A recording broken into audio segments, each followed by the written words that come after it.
12 মাসের ভিতরে গোটা বছরে রব্বুল আলামিন 5 দিন রোজা রাখা আল্লাহ হারাম করে দিয়েছেন। কয়দিন?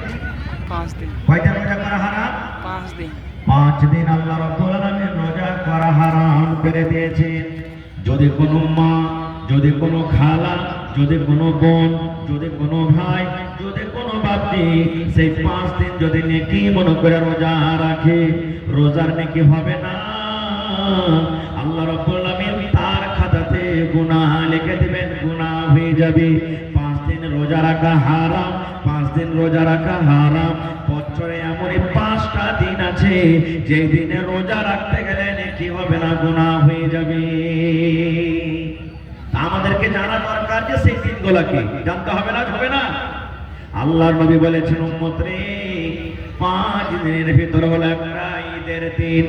ঈদের নামাজ যখন আমরা যেই দিন পড়ি, 1 মাস রোজা রাখলাম, 1 মাস রোজা রেখে তারাবির নামাজ পড়ে ফিতরা আদায় করে যখন চাঁদ উঠে গেল, শাওয়াল মাসের 1 তারিখ হয়ে গেল, সেই দিন আমরা নামাজ পড়তে চলে যাই।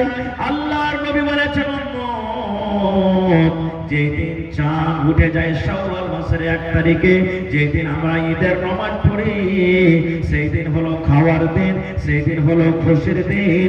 নবী বলেছেন, সেই দিন তোমার রোজা রাখা চলবে না, চলবে না। সেই দিন যদি তুমি রোজা রাখো, তোমার পাপ হয়ে যাবে, গুনাহ হয়ে যাবে। একদিন হলো কি ঈদের দিন, সেই দিন রোজা রাখা কিন্তু চলবে না। मैं थोड़ा सा आवाज दीजिएगा भाईजान। एक दिन होलो ईদের दिन से दिन चलবে না। हाँ, ये मदरसा के करीब में रोड में मारपीट करने वाला लड़का लोग होश में आओ,